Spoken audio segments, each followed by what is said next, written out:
Spotify is currently sitting at its highest ever valuation, $95 billion US, after having 3 consecutive profitable quarters following 18 years of straight losses. They turned the music industry on its head, leveraging the internet to deliver tunes to the masses. Yet, their business model has never made any sense.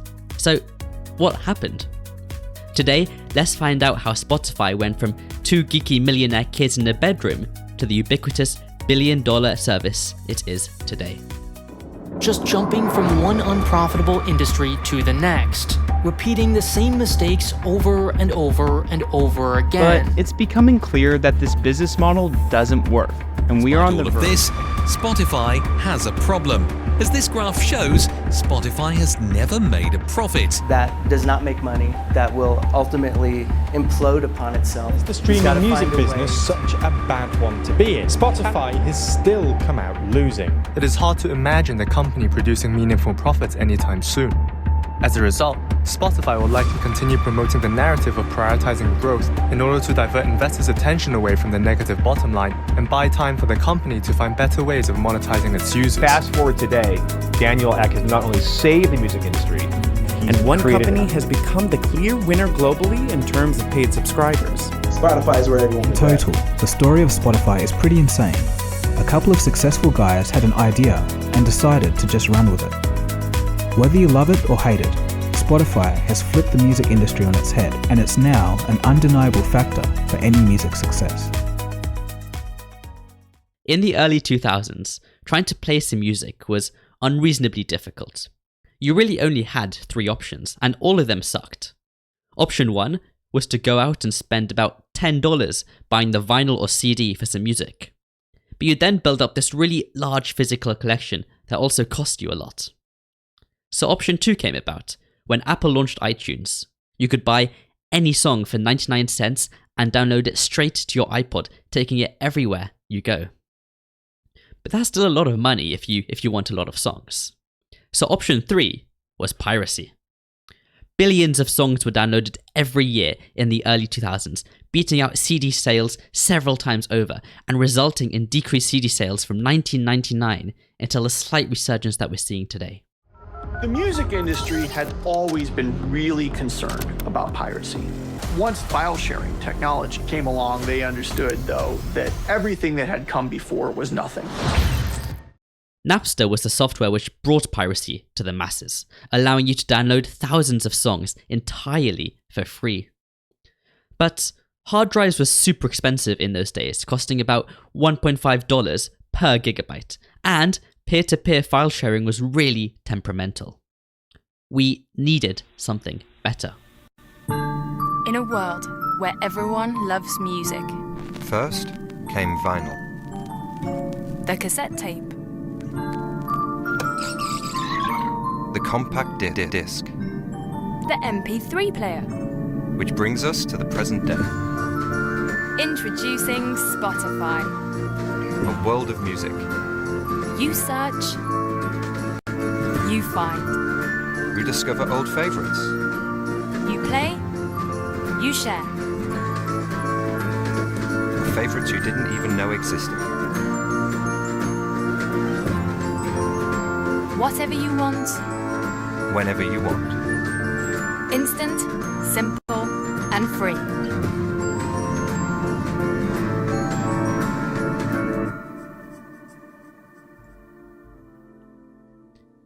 The only way to solve the problem was to create a service that was better than piracy. Daniel Ek and Martin Lorentzen started Spotify in 2006. They had both recently made lots of money off other entrepreneurial ventures and were looking for a new idea to rejuvenate themselves. So, with music playing in the background, the pair brainstormed ideas in Martin's Swedish flat. But every time they wanted to play a song, they had to go through this cumbersome process of finding it and then trying to play it through their TV set. And that's when the idea struck. And the name?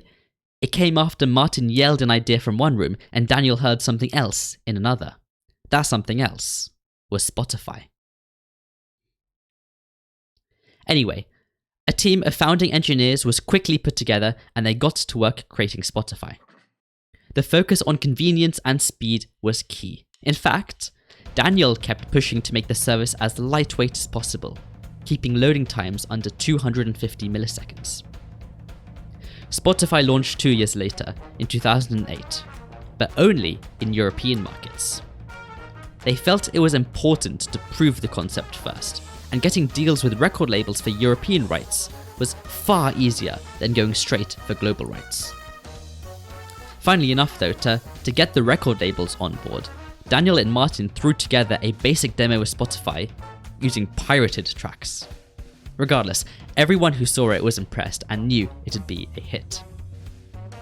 After some trouble, Spotify eventually launched in the USA in 2011, and for just $10 a month, you could get access to pretty much every song you'd want to listen to, without illegally trawling through file sharing services ridden with viruses for a low quality recording of some music.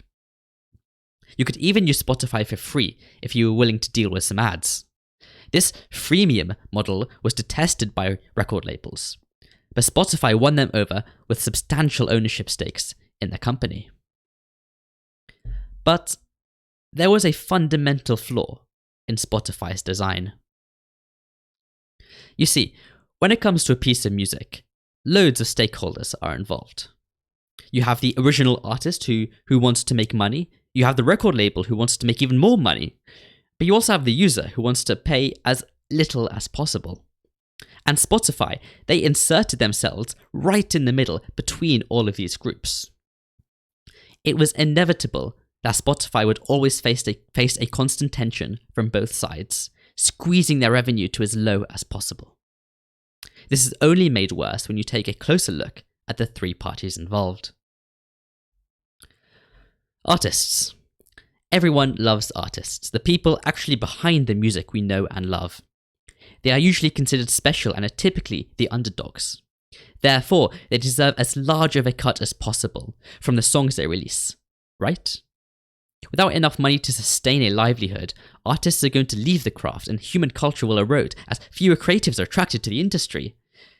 We've seen constant disputes between artists and streaming services, such as Spotify or iTunes, with the former claiming that the latter doesn't pay them enough and lacks transparency with their algorithms. Record labels. The big players who control the industry, the top three taking up 80% of the market. Record labels are typically well-funded companies, which can provide services such as recording studios and distribution to artists. Historically, these were essential to any form of success, as recording an album was extremely expensive, and producing and manufacturing vinyls or CDs was difficult. Also, getting your name out there without a record label was near impossible. These days, however, they aren't as crucial to success, but they are still widely used due to their expertise and cash, particularly by new artists. Eager to make money back off their investment into young creators, most record labels take the lion's share of revenue and always want more. Record labels also own the licenses to the music, and therefore are the people that Spotify must negotiate with. Finally, users. You and me. We want to pay as little as possible to get as much as possible. In fact, we don't even want to pay at all. And this is a huge issue with the internet. It's rewired consumers into thinking every digital product should be free. The popularity of piracy arguably forged this philosophy, yet ironically, it was also this reason that Spotify could ever succeed. Hence, Daniel's frequent comments about outdoing the pirated solution. It's a disaster. It's a disaster because the fans have decided, and they've been trained to, not pay for music, and that means the next Beatles and the next Elvis, it's free. Imagine a supermarket. Farmers have worked all their lives to grow the fruit and the stuff, and the trucks and the unions that bring it to the stores, and the beautiful stores and the people that work there. Imagine walking in there and being able to walk out with anything you want without paying for it. How long is the farmer going to stay in business? How long is retail going to stay in business? So everything is dying because fans have trained themselves not to pay for the music. So, Spotify can't just endlessly ramp up the price of their service, or will all complain and find other ways to listen to music. And even if they did increase the monthly subscription, a significant percentage of it goes directly to the coffers of record labels, not to Spotify. So, what can they do? Well, nothing. Spotify is in this impossible battle and will probably never turn a profit just from music streaming alone. So in the age of trillion-dollar tech companies, it seems like Spotify missed the mark. But at least they have scale.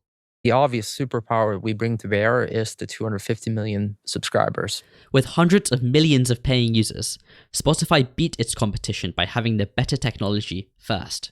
That's why we made such an effort of integrating into cars, integrating into all sorts of weird devices, smart fridges, whatever you might think. This scale has given them power, with their algorithm effectively deciding which artists make it in the industry and which do not. But if only Spotify could leverage this huge network of consumers to turn a profit, could they really become profitable? And this is what they've been trying to do for years. After all, it's run by some really intelligent people. It's established that in the music industry, the songs themselves don't make money. Instead, they're just a medium to capture the real moneymaker, fans. Artists make their bucks through merch, concerts, and other direct-to-consumer sales. By first building up a loyal fan base using a site such as Spotify, they can then monetize this audience and successfully make a living as a musician. So get this, artists are using Spotify's network indirectly to get money, and Spotify is trying to do the same thing on their own network. The core mechanism to reach profitability is by expanding into other sectors. Spotify has grown from more than just a music streaming service to one that offers podcasts, audiobooks, lessons, and now even video. Whilst they dominate the music streaming market, competitors such as Apple, Amazon, and Google offer identical services. They all have access to the same songs and have very similar features, and so they're all priced exactly the same. So any slip-up by Spotify could encourage both users and record labels to switch to another platform or just get off Spotify completely. Most recently, we've seen Spotify rebrand their podcasters dashboard site to Creators. And as podcasters on the platform ourselves, we've seen the push to upload video episodes, not just audio. Spotify is aggressively trying to expand its portfolio at the cost of many billions of dollars. But this is a cycle we've seen before. You may remember the car thing, Spotify's foray into hardware devices. It was wildly unsuccessful, but caused their stock price to rise. And the same story happens every single time Spotify announces something new. Investors get excited that Spotify will finally become a profitable big tech company, before realizing that just won't happen, and then getting distracted with Spotify's next announcement, and so the cycle repeats. However, something has clearly worked recently. Spotify is on track to make over $1 billion in profits this year, compared to a loss of $500 million in 2023. The success could be attributed to a variety of things, such as their huge investment into AI, their significant staff layoffs, the podcasting business expanding, the user base increasing, and so on. But now, Quan, the question I want to ask is, what can Spotify do to continue growing their profits, to carry this momentum forward and never experience a negative quarter again? Spotify is in this really unique position where when you spend more time on Spotify, when they get more of your attention, they don't necessarily make more money because, as you said, they have this revenue split with records such that even though you're being served more ads, you're not necessarily generating more money for Spotify itself. So, part of what they can do is to be more efficient, right? If their costs for employees go down, then what they do make, of course, is less likely to go to staff expenses and more likely to be profit, which is ideal. And AI, no doubt, will be very beneficial for this, not only because it could make their internal operations smoother, but also it should be an efficient boost to the whole platform, and it should be able to serve you more recommendations more easily, and that is probably beneficial. I also think they should look to diversify. Now, I'm not necessarily sure what they could do, But I actually think that maybe hardware devices aren't the stupidest thing because, for example, true wireless earbuds have incredible profit margins, and there's no reason that I think Spotify can't make a pair of Spotify buds. Now, in order for them to have a unique selling point, that might be more difficult, but if it has, for example, an integrated MP3 player, I could see it being popular for people who don't want to take their phone out when they go for a run or something like that. But I think they need to explore more markets, and certainly like things like selling merch and selling concert tickets could be part of that. Because as we've established, people streaming music more and more doesn't necessarily help Spotify's bottom line. Yeah, I think you said a couple of interesting things there.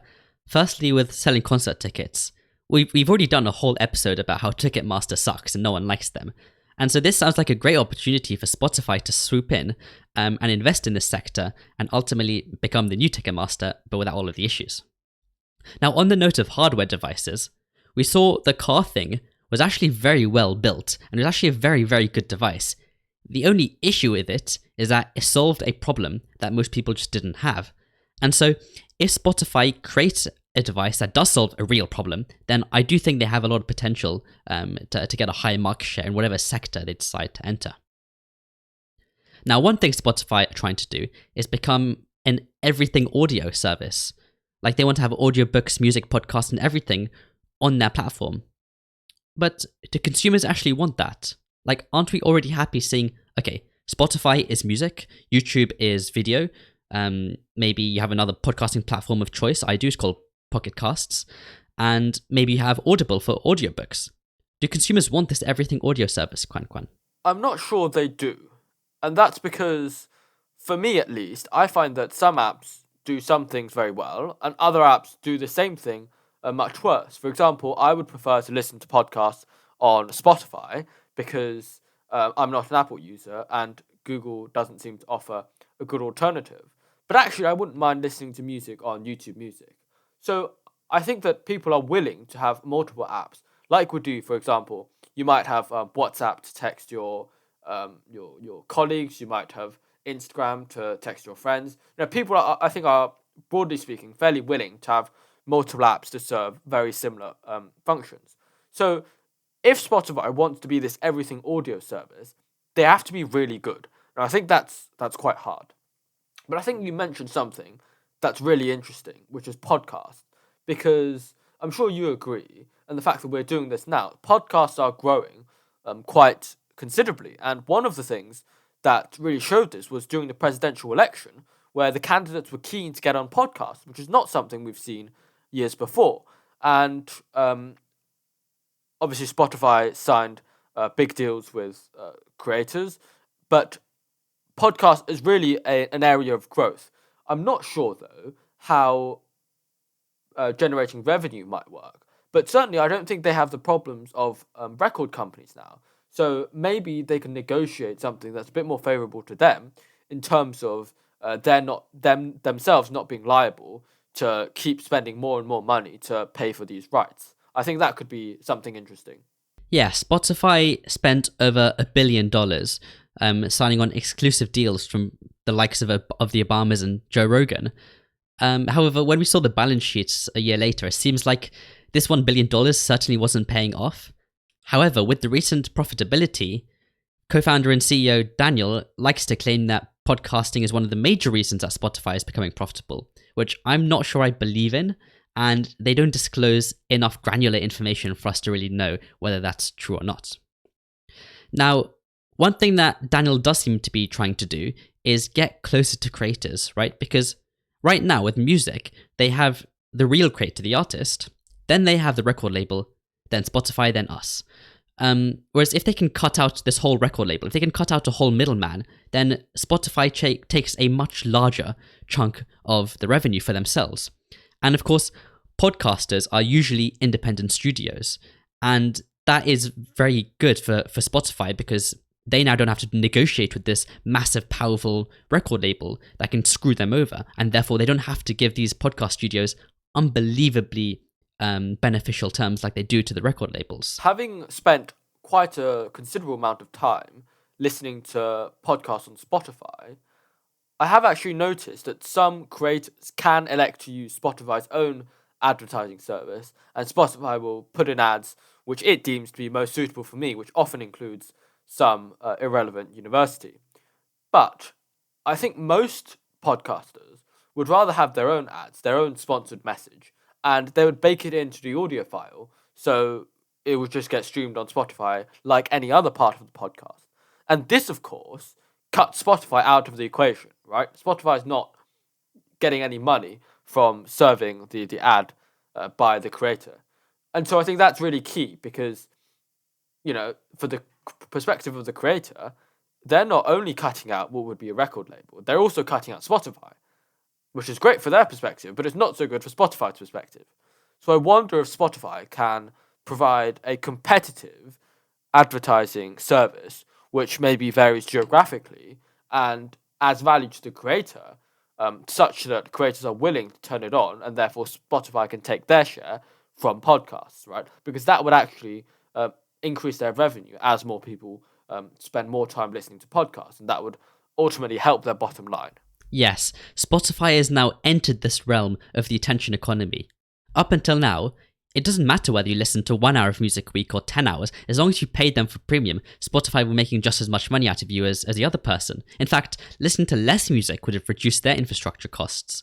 Whereas now, it seems like the more time you spend on their platform, the more money they're going to make, just like every other social media platform there is. Now, to try and get you to spend more time on their platform, they of course need very powerful AI algorithms to ensure that you get served the most relevant content and content that you're more likely to actually follow through and watch and continue watching week after week, like WaffleBite. A huge part of what we do as a platform is we play on dependability to build trust with the users so that by the time we want to introduce you to something new, you actually feel like this is probably a very high likelihood because Spotify has proven that it knows me so well by giving me so many things that I already like that it's probably a high degree of likelihood that I'll enjoy this too. But as Spotify are increasing the repertoire of things that they have on that platform, we cannot help but notice what happened to cable back in the day, because cable TV kind of became a lot less popular when on-demand streaming came about. And the reason cable was so unpopular compared to streaming was because people didn't like having to pay a lot of money for maybe 200 TV channels that they didn't really watch. Maybe they only watched 1 or 2 of them, and they'd rather have just paid 10 times less money just for those 2 channels that they like watching. And so on-demand streaming kind of provided this platform for them to only pay for a limited amount of content and content they're more likely to watch, such as on Netflix. However, today, we're seeing that as Netflix and Prime Video and all of these platforms are hugely increasing the content they have, they're also having to increase their subscription fees to cover for this additional content. And we're almost beginning to see people be more reluctant to pay for these services because now they're having to pay even more money and they don't care about most of the content they have. So it's almost like streaming services have become the cable TV that they were meant to replace. And my question is Spotify going to do the same thing? Is Spotify going to spend so much money having such a wide variety of content that they just have to increase their monthly subscription fee to cover for all of this extra expenditure? And if they do increase the monthly fee, well, why would you want to go to Spotify and pay extra when you can instead go to Apple iTunes and pay less for music because you only came to Spotify for the music and you can get your podcast for free on YouTube or Pocket Casts or whatever? Is this going to kind of backfire for Spotify? I think to address your first point about subscriptions potentially becoming like cable, I think that's already happened, right? You might subscribe to Netflix just for one show, and similarly, you might want Disney just for that other show that's just on Disney. And often, we might be paying more because we want to see these shows that are only on certain platforms, but we don't care about 99% of the content. Back to Spotify, however, I think recently they just rolled out courses, and as a premium member, I was being advertised to listen to courses, which I thought was interesting. I think there's part of the effort to diversify away from music, but back to your point about the comparison with cable, it's not something I want Spotify to do. I just want music from Spotify. and I think most users will share a similar view to me. So ultimately, it might just be in a situation where we're paying for much more than music, but we're just using music. However, I think relative to perhaps a subscription streaming service, it is more difficult to switch away from Spotify. Because if you have all your brilliant playlist for every single circumstance you could ever imagine, you don't really want to recreate those playlists onto YouTube Music or even Apple Music. And even though there are certain tools that allow you to switch over the playlist, they often don't work very well, and ultimately it is quite a lot of effort. So I'm not sure that people will be that willing to switch over. And additionally, once you have premium, it's really hard to go back. So I think that Spotify has a better user retention case than, say, Netflix. Ultimately, Spotify has an empire on the music streaming industry, albeit a very fragile empire. And this year marks the first year they finally stopped hemorrhaging money. But can they maintain that? And what can they do to continue growing to satisfy investors? It'll be super interesting to see how this plays out, and at least for now we know that Spotify probably isn't going anywhere anytime soon.